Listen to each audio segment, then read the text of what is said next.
Hi, my name is R.G. Nestor. I'm the Visual and Performing Arts Specialist at the Maine Department of Education. It has been a wonderful opportunity to bring these teacher leaders from across the state of Maine in arts education together this week. It is a long road of planning and developing this idea, and I am just thrilled to see and hear what they've come up with, how they're incorporating what they've learned into their thinking and will be into their teaching. And I look forward to the opportunity that they will be able to share what they've learned and are doing with teachers across the state of Maine. We are so fortunate to have outstanding art teachers, music teachers, dance teachers, theater teachers in our schools, and we know that this is all about improving teaching and learning for every child. Hi, I'm Carol Trimble. I'm Director of the Maine Alliance for Arts Education, and I've gotten to spend a few days here at the Assessment Institute. It's been very inspiring to see how hard the arts teachers have worked, how very, very dedicated they are, and they are absolutely inspiring leaders. I'm really looking forward to seeing how they do their presentations at the conference, because they clearly have much to share. They've really been developing a lot of skills this week, and I think they're going to be having so much to share with other arts educators.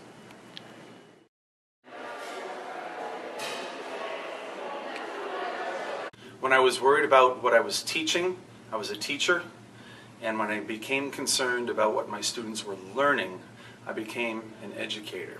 And when I started assessing by standards exactly what and how they were learning it and to what degree, I reached the next level. Hi, I'm Mary Ellen Schaefer. I teach dance and physical education and theater at Bonnie Eagle Middle School. This was a great conference. I learned so much, particularly about the technology piece and assessment and things that I could do with my kids that I never even dreamed that I could be doing. I networked with some awesome people and just learned so much, learned about what's coming up in the future. My name is Deb Large, and I teach at Halldale High School and Halldale Middle School. I teach music, and it's been a really exciting week, really fun to connect with people and have a chance to talk about assessments. And I've really learned that technology is not the enemy. It actually can really help. And I've learned a lot. I learned not to be intimidated by it, and I really can't wait to get back to the classroom and start doing some things this week. Thank you. Hi there, I'm Rebecca Wright, and I teach vocal music, theater, and dance at Ellsworth High School. Earlier this week at the conference, I told a story about when I was in third grade. I wrote, directed, produced, and starred in Cinderella. And at 53, I'm still doing those same things, but now I let other people play with me as well, and I don't have to do it all by myself. To me, that's really lifelong learning, and that's what the arts can do for children. Often during the day, I will have students come to me and say, Mrs. Wright, can I just spend the day dancing in the theater? Mrs. Wright, can I come sing all day? Mrs. Wright, can I just hang out here and work on my costume or work on the set? So to me, the theater is a safe place, and the arts feed the spirit of our children. So as educators and as a society, we need to feed that spirit by supporting the arts. And if we don't do that, then we're going to have a nation that's spiritually starved.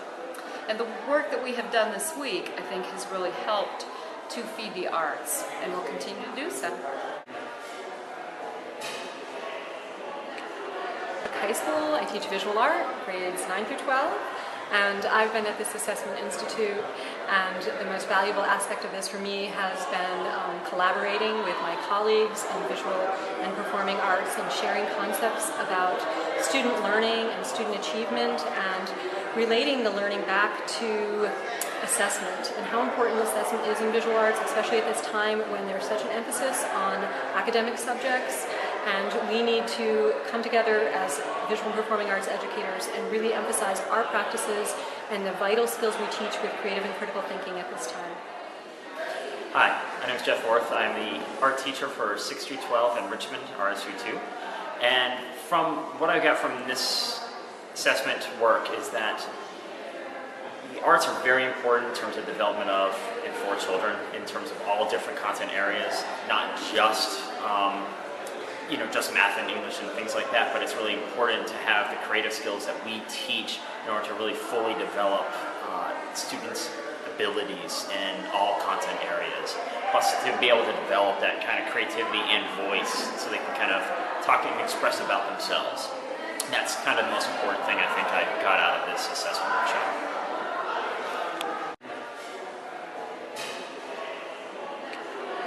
Hi, my name's Matt Dwyer and I'm the band director at Sanford High School. And I'm going to answer the question, why should arts teachers be taking a leadership role in reform?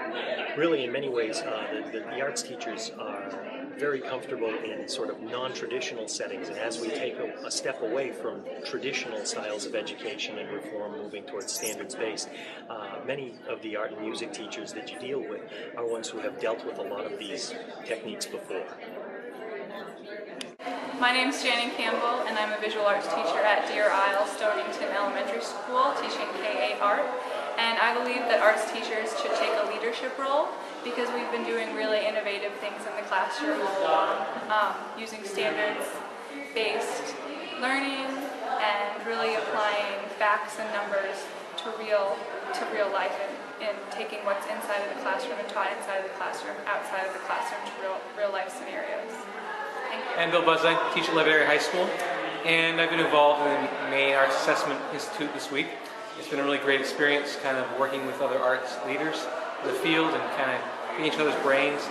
I guess I'd like to address the question of, why should the arts be involved in looking at assessments? And as I thought about that, I think about my colleagues around the state that I kind of recognize as the leaders of being where kids are at and meeting the kids and their needs and at their level. I think it goes without saying the arts professionals are leaders in everything they do, in their classroom, after school activities, and they really, it's part of the day-to-day job. And I think we can be a model to the rest of the state, the teaching profession, of what it means to meet the students where they're at and to take them where they need to go. Because we're constantly adjusting our lessons based on expected outcome, whether it's a piece of art, visual art, a performance by a play, a musical performance. We all have that expected outcome, and we have to take our students from the multiple starting points and get them to that final destination together. So I encourage my fellow arts colleagues to take the challenge and to step forward and be on the cutting edge of looking at assessment and leading us forward as a state. Thank you.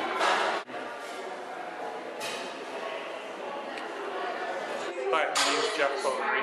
I'm a professor at the University of Southern Maine, and my specialty is assessment. The reason that I'm doing this and being involved with the arts is because of the connection that the arts has always had with good assessment. In fact, I always have said that assessment really begins with the arts. The observation and the deep dialogue that happens around good artwork has been a model for the millennium for arts and education. So this is a model that we want to try to explore, but I also think that arts and leadership has one of those connections that right now has its moment. And so what we're trying to do is build the energy around that and take advantage of that moment. So. And I teach K-12 art at Jonesport Beals High School and Jonesport Elementary School. And I feel so lucky to be amongst this wonderful group of art educators, and that we can make these fabulous connections amongst ourselves and our students and be advocates for the arts in Maine. The arts are the most rejuvenating form of interest that we can even begin to think about. And I feel so blessed to be with this great group of people. And our students are doubly blessed, I think. My name is Jen Nash. I am the K-8 Etna Dixmont music teacher. And this week has really reiterated for me the fact that arts teachers love what they do. It's a part of who they are more than anything, and they really care about what happens in the classroom, and they really think about what is going to affect the students and what changes we need to make to constantly reevaluate ourselves and to look within ourselves to what we need to do so that we're always learning, always changing things. a lot of it has to do, I think, with our training as artists and knowing that we have to constantly revise. We're always looking ahead to what we need to change in our art that's going to make it the best, that's going to be fantastic, be the best work that we can do. So I think that in that brings in a branch of technology as well, and I think it scares a lot of people, but because we're so willing to make those changes, technology, we recognize, has to be a part of what we're doing, and it's a big part of our students' futures. Hi, I'm Sherry Charlton. I teach music at Brunswick Junior High School. I think the most important thing that I've taken away from this week is the fact that I, as an entrenched teacher, am capable of making a great deal of impact in my own teaching with others and the support of others, and hope that I can inspire other people to do that as well. I'm Alice Sullivan. I teach music in the Baileyville Princeton School Systems down east, and I just completed the Teacher Leader in the Arts Conference, and I'm so excited to start down that journey of new assessments in my classroom, and I'm really looking forward to sharing that with my colleagues and making meaningful changes in our schools.